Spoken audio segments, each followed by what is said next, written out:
ভূমিহীন মানুষ মাথা গোঁজার ঠাঁই হিসেবে পেয়েছিলেন আশ্রয়ণ প্রকল্পের ঘর, কিন্তু মৌলভীবাজারে মনু নদের চরে গড়ে ওঠা সেই ঘরে প্রতিনিয়তই লড়াই করে টিকে আছে 168 পরিবার।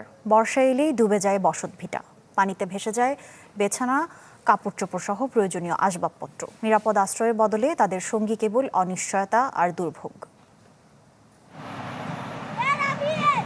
নদীর পানি বাড়লেই বদলে যায় দৃশ্য, ঘর ডুবে যায় পানিতে।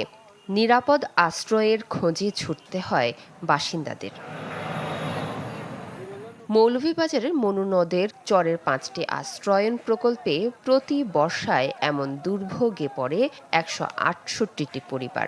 বৃষ্টি আর উজানের ঢলে কয়েক ঘন্টার মধ্যে প্লাবিত হয় পুরো এলাকা।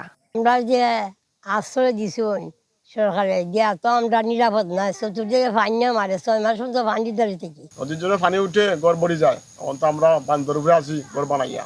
বই খাতা এগুলা ভিজে গেলে তখন এগুলা দিয়ে পড়া যায় না। ক্লেমন নিয়ে এলো বিরাট কারবার। ইউনিক কোডটি সাবমিট করলে জিততে পারো লক্ষ লক্ষ গিফট। বিস্তারিত ফেসবুক পেজে।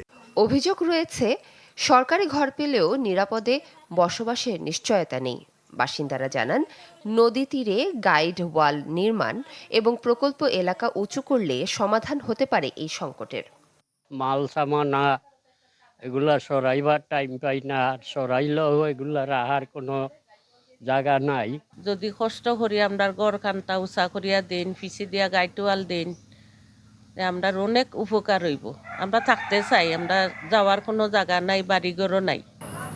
উপজেলা প্রশাসন বলছে, ক্ষতিগ্রস্ত আশ্রয় প্রকল্পের প্রয়োজনীয় সমীক্ষা শেষে ঊর্ধ্বতন কর্তৃপক্ষের কাছে প্রস্তাব পাঠানো হবে।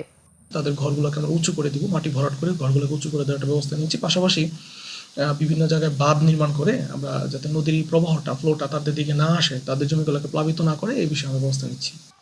বছরের পর বছর ভোগান্তিতে থাকা এসব পরিবার চান স্থায়ী সমাধানে দ্রুত কার্যকর উদ্যোগের। Desk report, channel 24।